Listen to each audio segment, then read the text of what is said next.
Hello, Reading Room. This is Dr. Annette Feravich, and I'm here reading for your enjoyment, but more for your health. 5 great short stories from Anton Chekhov. It's March 10th. It is day 321. Chapter 1 is called, now I've got it distinguished there. Chapter 1 is called The Black Monk. That's what we're on. We're on chapter 5 of chapter 1, or chapter 5 of the story, the first story of the 5, The Black Monk. This chapter is called Red Spots. Delighted that the part of peacemaker had been successful, Kavrin went into the park while sitting on a bench thinking. He heard the sound of wheels and of girls' laughter. Visitors had arrived. When the shades of the evening had begun to settle down on the gardens, faint sounds of a violin and of voices singing reached his ear, and this reminded him of the Black Monk. Where, in what land, or on what planet was that optical incongruity now being born? He had scarcely remembered the legend and recalled to his memory the dark vision he had seen in the rye field when just before him a middle-sized man with a bare gray beard and bare feet, who looked like a beggar, came silently out of the pine wood, walking with small, unheard steps. On his pale, death-like face, the black eyebrows stood out sharply. Nodding affably, this beggar or pilgrim came noiselessly and sat down on the bench. Kavrin recognized in him the Black Monk. For a minute, they looked at each other, Kavrin with astonishment, the monk in a kindly and, as on the previous occasion, in a somewhat cunning manner, and with a self-complacent expression. But you are a mirage, Kavrin exclaimed. Why are you here and sitting in one place too? That is not in accordance with the legend. That's all the same, the monk replied after a pause in a low, quiet voice, turning his face towards Kavrin. The mirage, the legend, and I are all the products of your excited imagination. I'm a phantom. Then you do not exist? Kavrin asked. Think what you like, the monk answered with a faint smile. I exist in your imagination, and your imagination is part of nature. Consequently, I exist in nature too. You have a very old, clever, and expressive face, just as if you had really existed for more than 1,000 years, Kavrin said. I did not know that my imagination was capable of creating such phenomena. But why are you looking at me with such rapture? Do I please you? Yes, you are one of the few who are justly called the chosen of God. You serve the eternal truth. Your thoughts, your intentions, your extraordinary science, and your whole life bear the godlike, the heavenly stamp, as they are devoted to the reasonable and the beautiful, that is to say, to that which is eternal.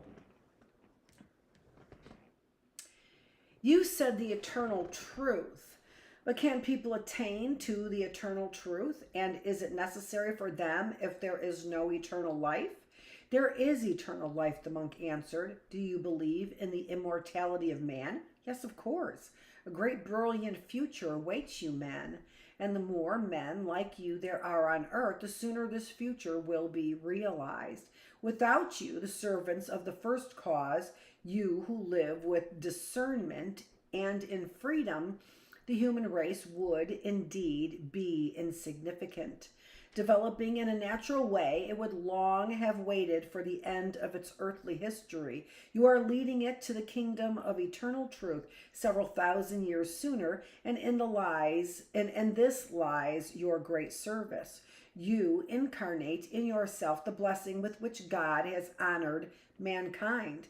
But what is the object of eternal life? Kavrin asked. The same as all life, enjoyment. True enjoyment is knowledge, and eternal life offers numberless and inexhaustible sources of knowledge. This is the meaning of "in my Father's house are many mansions."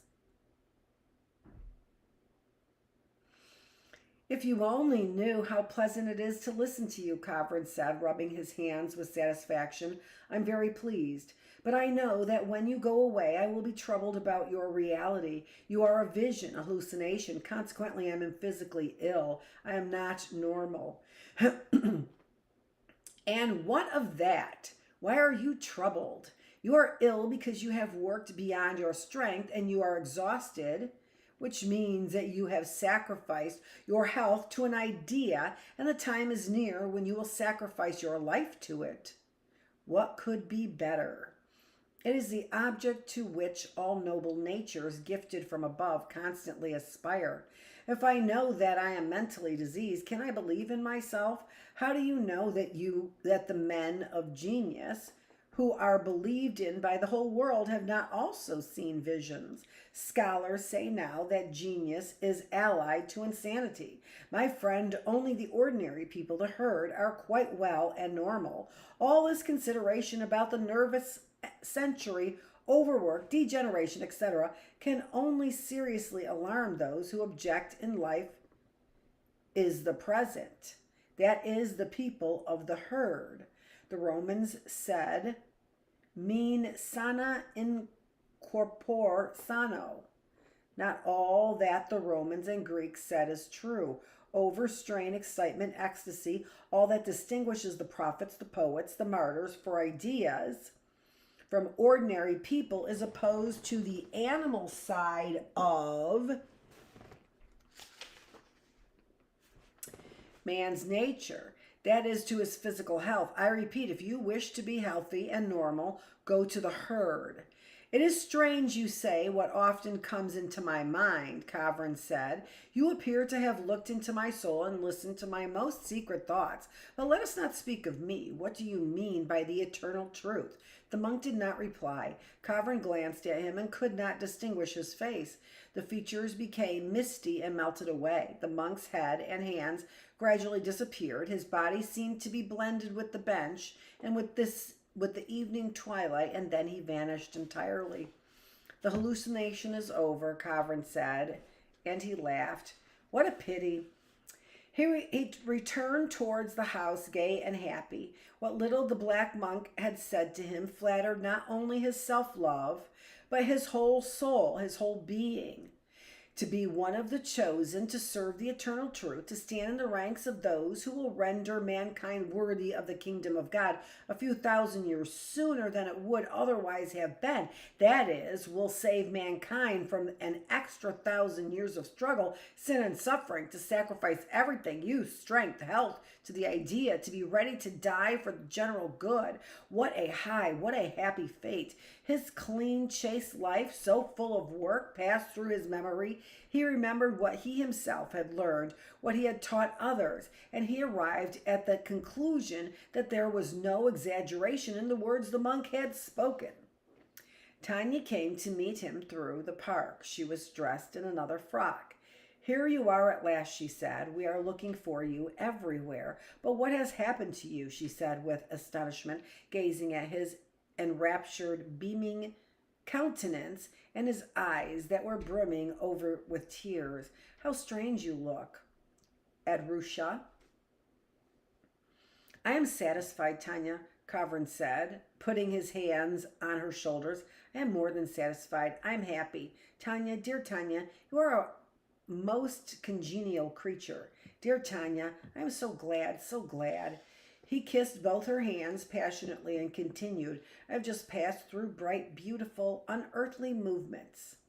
But I cannot tell you all because you would call me mad or you would not believe me. Let us talk of you. Dear charming Tanya, I love you, and I have become used to love you.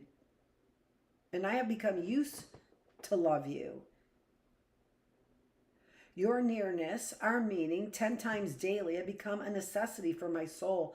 I don't know how I shall be to exist without you when I go home. Well, said Tanya. Well, and Tanya laughed. You will forget us in 2 days. We are little people, and you are a great man. No, let us talk seriously, he said. I will take you with me, yes? Won't you come with me? You want to be mine?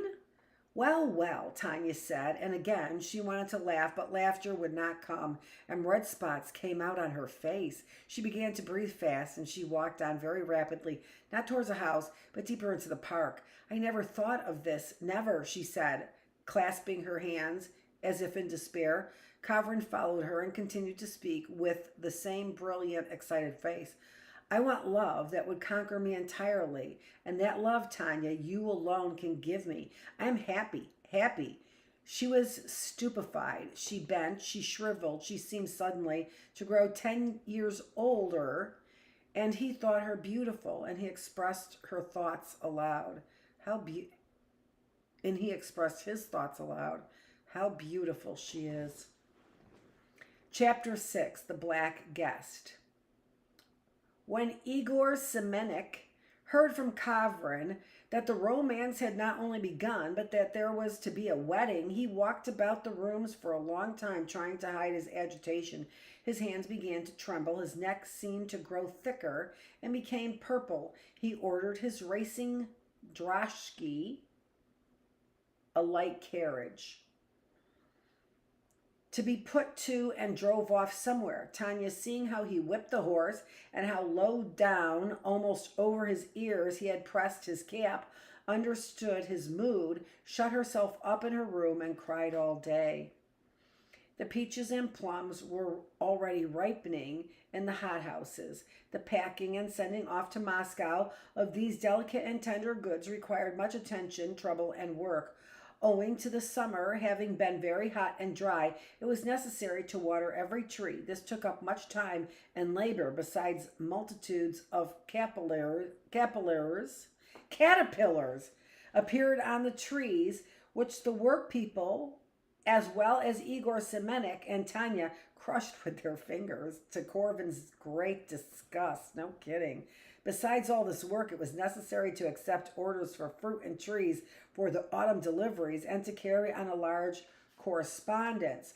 Well, at least the busiest time, when it seemed that nobody had a moment to spare, the season for field work came on and took away more than half the hands from the garden.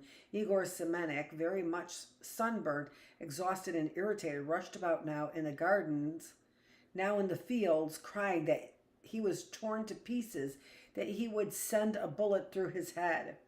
There was also all the bustle caused by the preparation of the trousseau, on which the Pasatskys set great store. Everybody in the house was made quite dizzy by the click of scissors, the noise of sewing machines, the fumes of hot irons, and the caprices of the milliner, a nervous lady who was easily offended, and as if on purpose, every day saw the arrival of guests who had to be entertained and fed, and who often even stayed the night. However, all this drudgery passed by almost unperceived, as if in a mist.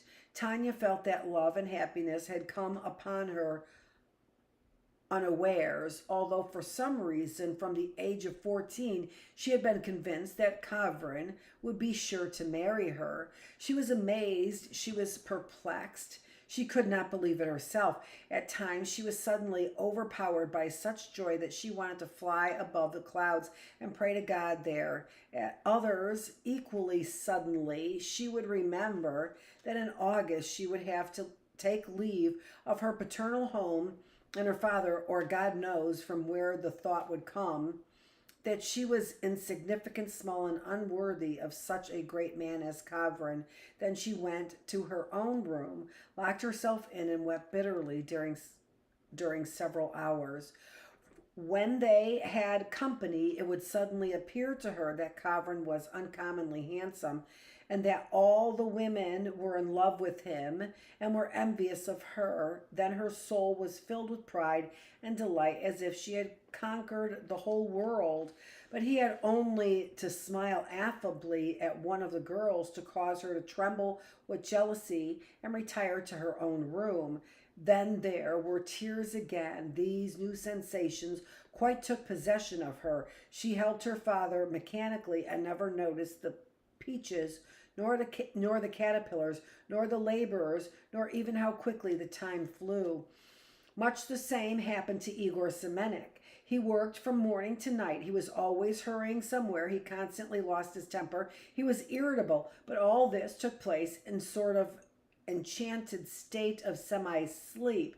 It was as if there were two men in him. One was the real Igor Semenek, who, listening to his gardener, Ivan Karlik, making his report about the disorders in the gardens, would be indignant and put his hands to his head in despair, and the other, not the real one, who, as if in a half-tipsy state, would suddenly break into the business report in the middle of a word and, placing his hand on the gardener's shoulder, would begin to murmur, whatever one may say there is about in blood. His mother was a wonderful, a most noble, a most clever woman.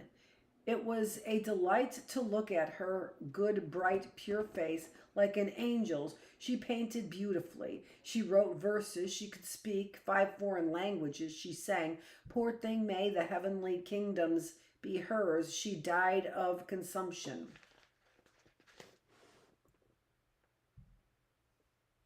I forgot what that was. I don't know. The unreal Igor Semenek sighed, and after a pause continued, "When he was a boy, growing up in my house, he had the same angelic, bright, and good face. He has the same look, the same movements, and the same soft, elegant manner of speaking that his mother had, and his intellect. He always astonished us by his intellect. By the way, it is not for nothing that he is a master of arts. No, not for nothing, but wait a little. Ivan Karlik, you'll see what he'll be in 10 years. He'll be quite unapproachable." But here the real Igor Semenek, checking himself, made a serious face, caught hold of his head, and shouted, "Devils! They've dirtied, destroyed, devastated everything. The garden is lost. The garden is ruined."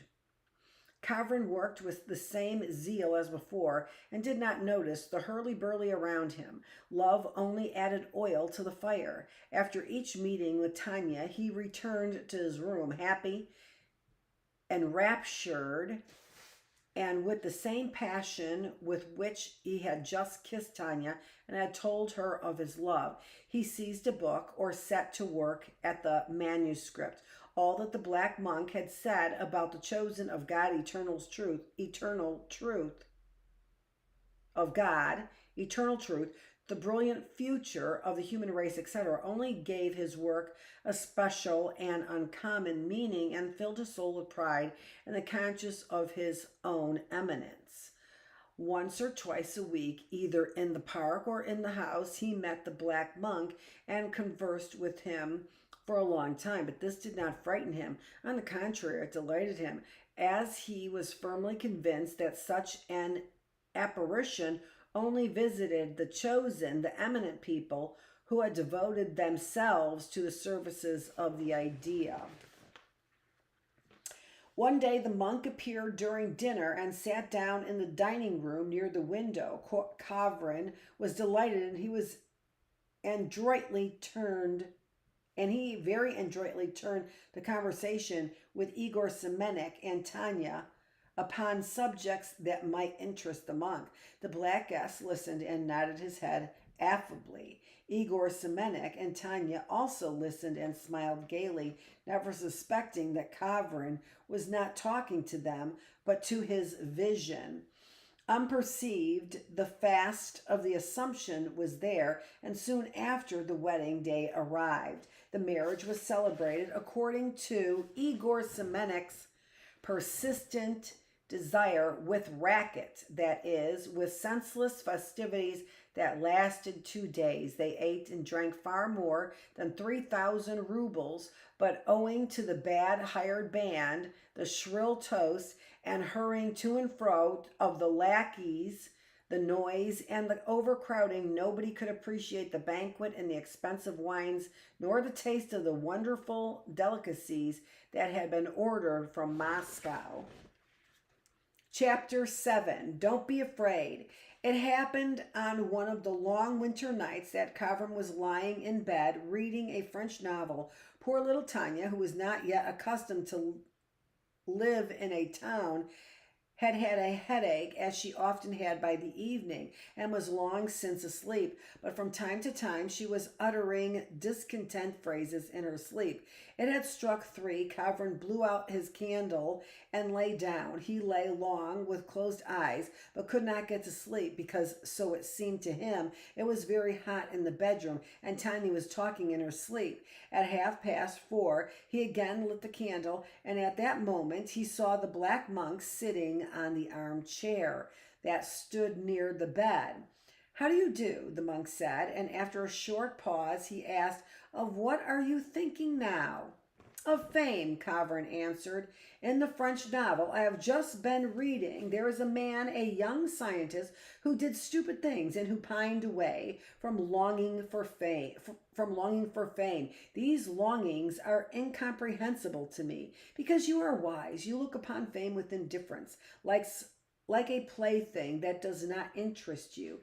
Yes, that is true. Fame has no attraction for you. What are there flattering, interesting, or intrusive in the fact that your name will be carved on your gravestone, and then time will efface this inscription together with its gilding? Besides, happily, you are too many for man's weak memory to be able to remember all your names." "Naturally," Kavrin agreed. "Why should they be remembered? But let us speak of something else. For example, of happiness. What is happiness?" When the clock struck 5, he is sitting on his bed with his feet resting on the rug, and turning to the monk, he is saying, "In the ancient times, one happy man was at last frightened at his own happiness, it was so great, and in order to propitiate the gods, he sacrificed to them his most precious ring. You know that story. Like Polycrates, I am beginning to be alarmed at my own happiness. It appears to me strange that from morning to night I only experience joy. I'm filled with joy, and it smothers all other feelings. I do not know what sadness, grief, or dullness is. Here am I not asleep. I suffer from sleeplessness, but I am not dull. Quite seriously, I'm beginning to be perplexed." "Why?" the monk asked in astonishment. "Is joy a superhuman feeling? Ought it not to be the normal condition of man? The higher a man is in his intellectual and moral development, the more free he is. The greater are the pleasures that life offers him. Socrates, Diogenes, and Marcus Aurelius knew joy, not grief. The apostle says, 'Rejoice always.' Therefore, rejoice and be happy." "What if suddenly the gods were angered?" Kavrin said jokingly, and he laughed.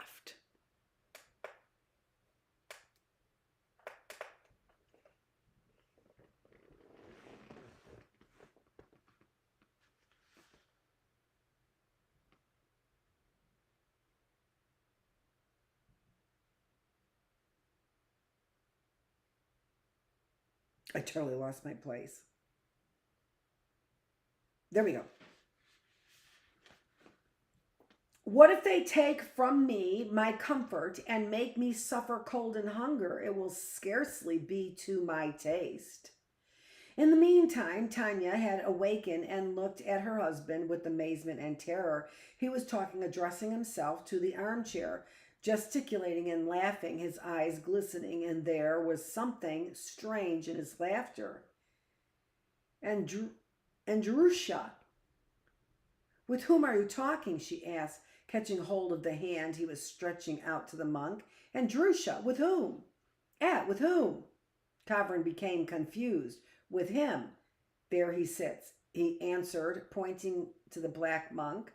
"There's nobody here, nobody. Andrusha, you're ill." Tanya put her arms around her husband and pressed close to him, and as if to protect him from visions, she put her hand over his eyes. "You are ill," she sobbed, and her whole body trembled. "Forgive me, darling, my dear one. I have long noticed that your soul is troubling about something. You are mentally ill, Andrusha." Her shivering fit was communicated to him. He looked again at the armchair, which was now empty. He suddenly felt a weakness in the arms and legs. He was alarmed and began to dress.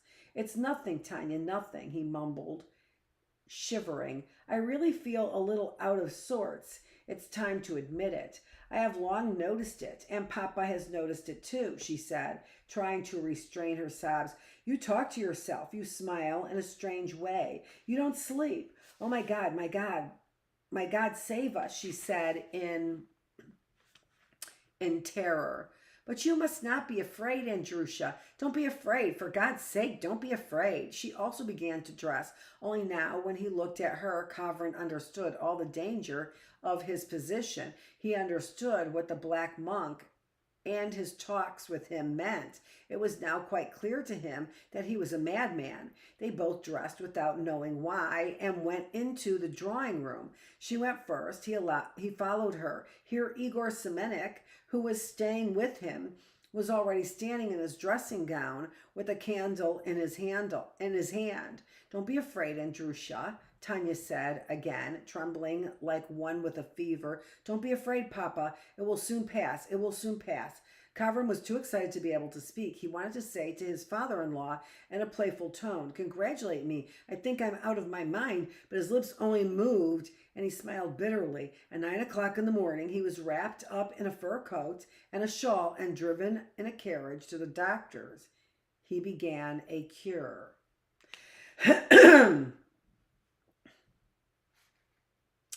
Chapter 8, Torture. Summer had come back again, and the doctor ordered Kavrin to go to the country. Kavrin was already cured. He had ceased seeing the black monk, and it only was necessary to restore his physical strength. While living on his father-in-law's estate, he drank much milk. He worked only 2 hours a day. He did not drink wine, nor did he smoke.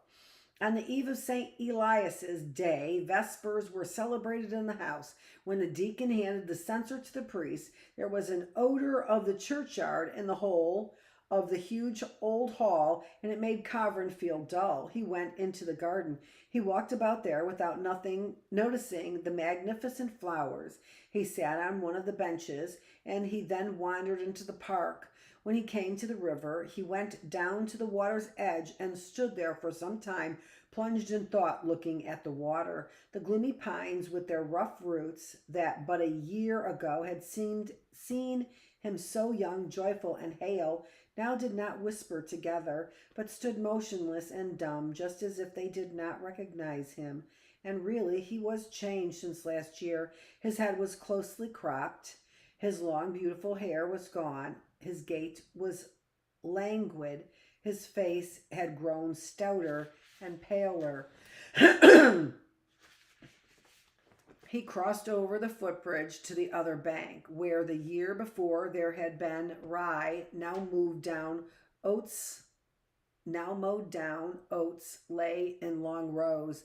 The sun had already disappeared, and on the horizon the red glow of sunset was still widespread, foretelling wind for the next day. It was quiet, looking in the direction where a year before the black monk had made his first appearance. Kavrin stood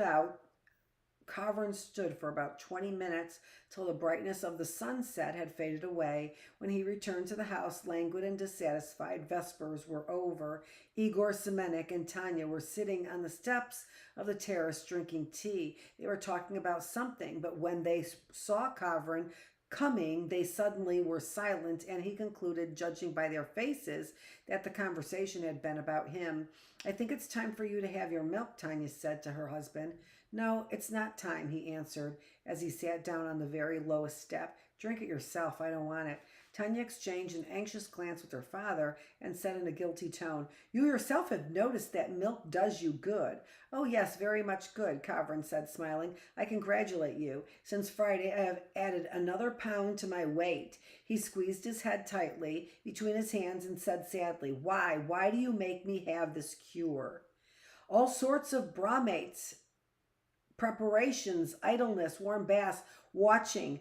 poor-spirited alarm for every mouthful, for every step. All this in the end will make a perfect idiot of me. I went mad. I had the mania of greatness, but for all that I was gay, healthy, and even happy. I was interesting and original. Now I have become more sober-minded and matter-of-fact, but in consequence I am now like everybody else. I am mediocre. Life is tiresome to me. Oh, how cruelly you have acted towards me. I saw hallucinations. In what way did that interfere with anybody? I ask you, with whom did that interfere? God knows what you are saying, Igor Semenik said with a sigh. It's tiresome to listen to you. Then don't listen. The presence of people, especially of Igor Semenik, irritated Kavrin. He answered him dryly, coldly, even rudely, and when he looked at him, it was always with derision and with hatred. Igor Semenik was confused and coughed guiltily, although he could feel no blame, unable to understand this sudden and sharp change in their friendly and kind-hearted relations. Tanya pressed close to her father and looked into his eyes with troubled glances. She wanted to understand the cause, but could not. All that was clear to her was that their relations became every day worse and worse, that latterly her father had aged very much, and that her husband had become irritable, capricious, quarrelsome, and uninteresting. She could no longer laugh and sing. She ate nothing at dinner. She often had sleepless nights, expecting something dreadful, and she was so worn out that once she lay in a faint from dinner time until evening. During Vespers, it had appeared to her that her father was crying, and now, when they were all three sitting together on the terraces, she had to make an effort not to think of this. How happy were Buddha, Muhammad, and Shakespeare that their kind relations and doctors did not try to cure them of their ecstasies and inspirations, Kavrin said. If Muhammad had taken bromide to calm his nerves, had worked only 2 hours a day, and had drunk milk, as little would have remained of this remarkable man as of his dog. The doctors of the kind relations will in the end so blunt the capacities of mankind that at last mediocrity will be considered genius and civilization will perish. If you only knew how thankful I am to you, Kavrin said with vexation. He felt greatly irritated, and to prevent himself from saying too much, he rose quickly and went into the house. The night was calm, and the scent of tobacco and jalap was borne through the open window. In the large dark ballroom, the moonlight lay in green patches on the floor and on the piano. Kavrin remembered his raptures of the previous summer, when the jalaps smelt in the same way, and the moon looked in at the windows. In order to renew last year's frame of mind, he hurried into his study, lit a strong cigar, and ordered the butler to bring him some wine. But the cigar only left an unpleasantly bitter taste in his mouth, and the wine had not the same flavor it had had the year before. What loss of habit does! He got giddy from the cigar, and after 2 sips of wine he had palpitations of the heart, so he had to take a dose of bromide. When she was going to bed, Tanya said to him, "My father adores you. You are angry with him for some reasons, and it is killing him.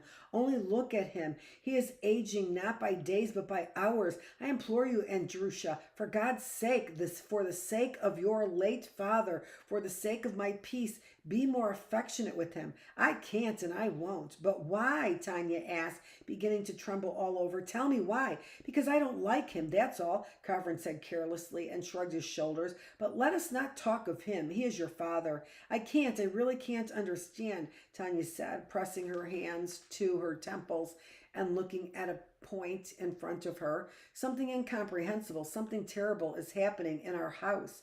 You are changed. You are not like yourself. You are clever. You are no ordinary man, and you get irritated with trifles. You meddle in all sort of tittle-tattle. Such trifles agitate you that sometimes one is astonished and cannot believe it, and asks himself, is it you? Well, don't be angry, she continued, alarmed by her own words and kissing his hands. You are clever, kind, noble. You will be towards my father. He is so good.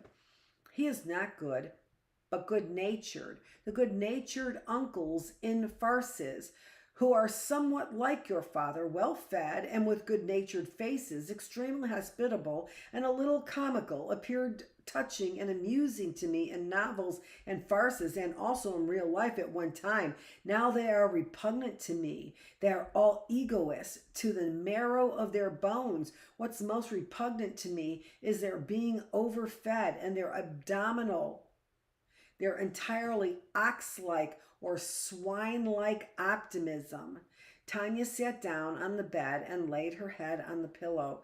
This is torture, she said, and her voice showed she was quite exhausted and that it was difficult for her to speak. Ever since the winter, there has not been a single quiet moment. Good God, it is terrible. I suffer. Yes, of course. I am Herod, and you and your little papa are the Egyptian infants. Oh, of course. His face appeared to Tanya to be ugly and disagreeable. Hatred and an expression of derision did not become him. For some time she had noticed there was something wanting in his face. It was as if a change had taken place in his countenance ever since the time his hair had been cut. She wanted to say something insulting to him, but at the next moment she caught herself having such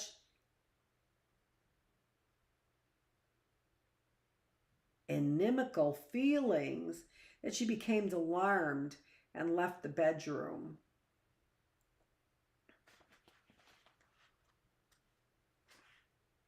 Okay, one more chapter, chapter 9. Blood of Kavrin. Kavrin was appointed to a professor's chair. His inaugural address was announced for the 2nd of December, and the notice of this lecture was hung up in the corridor of the university. But on the appointed day, he sent a telegram to inform the provost that owing to illness, he was unable to give the lecture. He had had a severe hemorrhage from the throat. For some time he had spat blood, but about twice a month. The hemorrhage was considerable, and after those attacks he experienced great weakness and fell into a somnolent condition. This illness did not cause him any special anxiety, as he knew that his mother had lived for 10 years and even longer with exactly the same malady, and the doctors assured him that there was no danger. They advised him only to be calm, to live a regular life, and to talk as little as possible. In January, he was again unable to give the lecture owing to the same cause, and in February it was already too late to begin the course, and it had to be postponed until the next year. At that time, he no longer lived with Tanya, but with another woman who was 2 years older than he was, and who looked after him as if he were a child. His frame of mind was peaceful and tranquil. He obeyed willingly, and when Varvara Nikolaevna decided to take him to the Crimea, he consented, although he had a foreboding that nothing good would come of this journey. They arrived in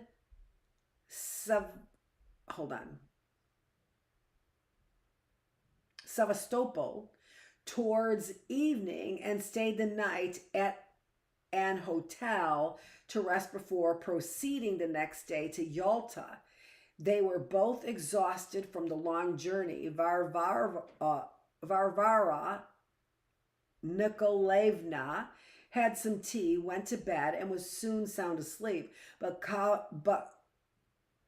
Kavrin remained up, as an hour before leaving home he had received a letter from Tanya, and he had not been able to make up his mind to open it. It was still lying in his side pocket, and he thought of its being there agitated him unpleasantly. In the depths of his soul he now quite sincerely considered his marriage to have been a mistake. He was glad that he had definitely separated from her, and the remembrance of that woman who at last had turned into a live walking skeleton, and in whom all appeared to be dead, with the exception of the large, clever eyes that looked steadily at you, around in him nothing but pity and sorrow for himself, and the handwriting on the envelope reminded him how unjust and cruel he had been 2 years ago, how he had vented his own voidness of soul, dullness, solitude, and dissatisfaction with life on quite innocent people. This also reminded him of how one day he had torn into small pieces his dissertation and all the articles he had written during his illness, and how he had thrown them out the window, and the scraps of paper blown about by the wind had fluttered onto the flowers and the trees. In each line he saw strange pretensions that were founded on nothing. Hair-brained passions, insolence, the mania of greatness, and this had produced on him the effect of reading a description of his own vices. But when the last copybook had been torn up and had flown out of the window for some reason, he had suddenly become sorry and embittered, and he had gone to his wife and had told her all sorts of unpleasant things. Good God, how he had pestered her. One day, wanting to cause her pain, he had told her that her father had played an unenviable part in their romance, as he had asked him to marry her. Igor Semenik, who had accidentally overheard this, rushed into the room, and in his despair was unable to utter a word. He only stood there, shifting from one foot to another and uttering a strange lowing sound, as if he had been deprived of the power of speech. And Tanya, gazing at her father, gave a piercing shriek and fell down in a swoon. It was disgraceful. All this recurred to his memory at the sight of the familiar handwriting. Kavrin went out onto the balcony. It was a calm, warm evening, and there was a scent of the sea. The moon and lights were reflected in the beautiful bay, which was of a color for which it was difficult to find a name. It was a delicate and soft blending of blue and green. In places, the water assumed the color of green copperas, and in other places it seemed as if the moonlight had solidified and instead of water had filled the bay. And in general, what a harmony of color there was all around. What a peaceful calm and lofty enjoyment. In the floor below, just under the balcony, the window was probably open because one could distinctly hear women's voices and laughter. It was evident an evening party was going on there. Kavrin made an effort, unsealed the letter, and re-entering his room, he read, "My father has just died. I owe this to you, as you have killed him. Our garden is ruined. Strangers are now masters there. That is to say, what my poor father so feared is happening. I owe this to you, too. I hate you with all my soul, and I hope you will soon perish. Oh, how I suffer. My soul is consumed by unbearable pain. May you be accursed. I mistook you for an extraordinary man, for a genius. I loved you, but you proved to be a madman." Kavrin could read no farther. He tore up the letter and threw it away. He was overpowered by a feeling of uneasiness that was almost like a fear. Varvara Nikolaevna was sleeping behind the screen, and he could hear her breathing. From the story below, the sound of women's voices and laughter were borne to him, but he had a sort of feeling that in the whole of the hotel there was not a living soul besides him, because unhappy, sorrowing Tanya had cursed him in her letter and had wished him to perish. A feeling of dread came over her, and he looked furtively at the door as if he feared that the unknown power, which in the space of time of 2 years had caused such ruin in his life and in the lives of those dearest to him, would enter the room and again take possession of him.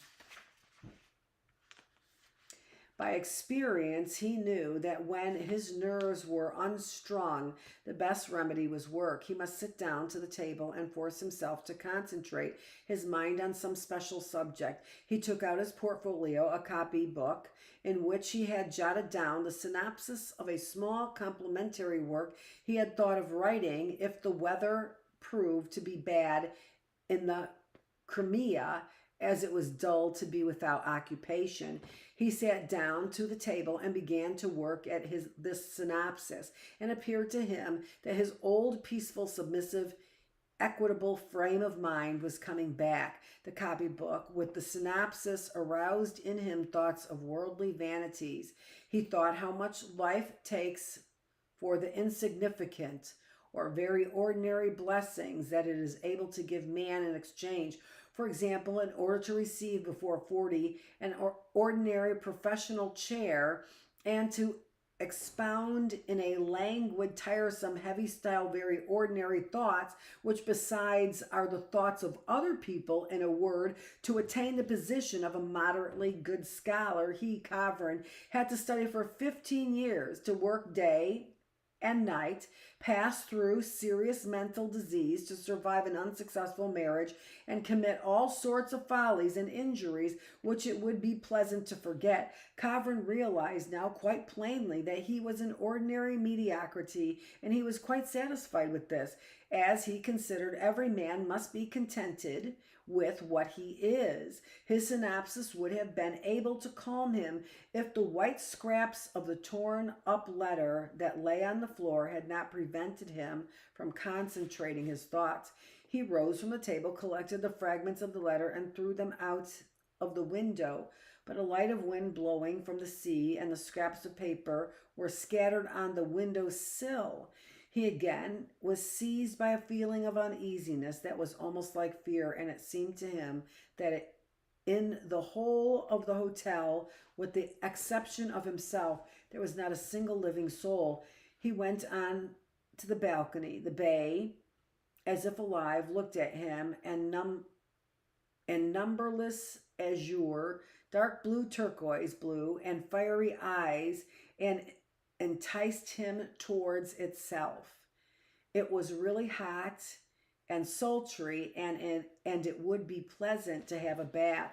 Suddenly, in the lower story, just under the balcony, there was the sound of a violin, and two delicate women's voices began to sing. They were singing something very familiar. The song that was being sung below told of a girl who had a sick imagination, who heard mysterious sounds at night in the garden, and made up her mind that they were sacred harmonies that were incomprehensible to us mortals.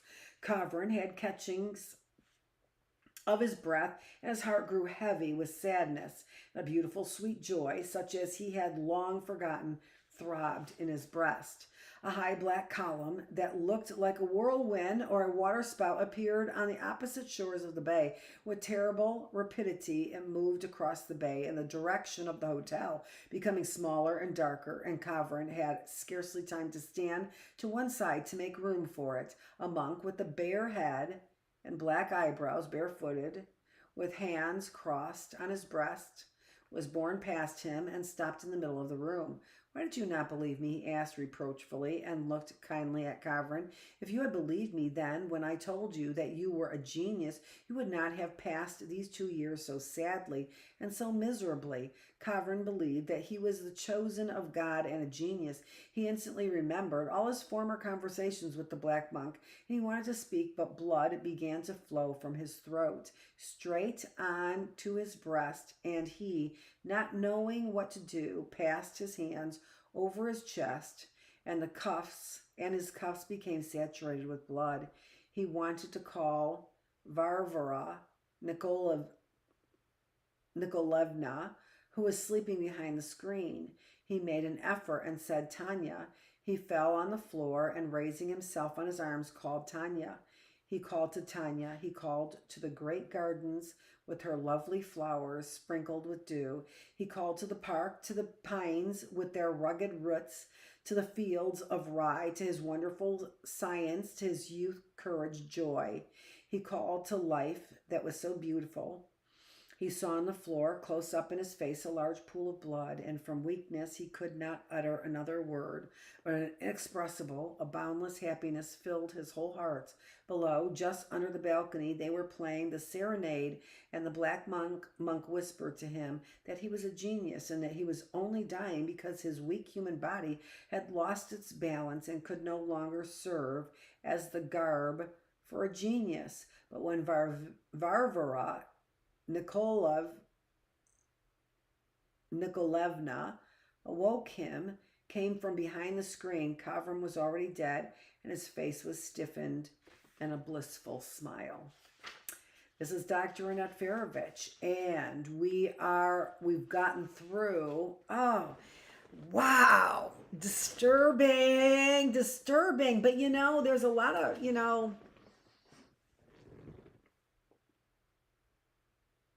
things we probably don't know, aren't always privy to in the lives of other people, right? This is Dr. Annette Feravich. It is day 321 in the classroom. This was the house with the, that story was the first of 5 stories. That was the Black Monk. Our next story number 2, will be the house with the mezzanine, is what that story is called. Thanks so much for joining me. We're back on.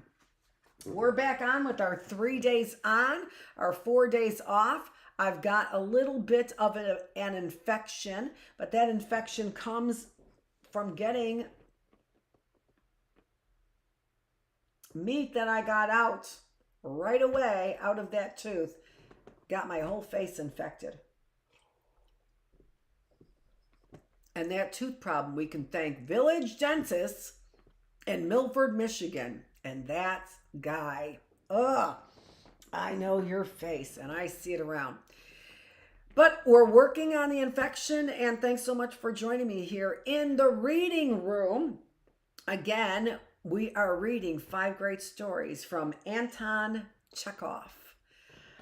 It is day 321, March 10th, the first of our 3 days on, here to bring you a healthier mind, a healthier body, and a healthier spirit. Thanks for watching.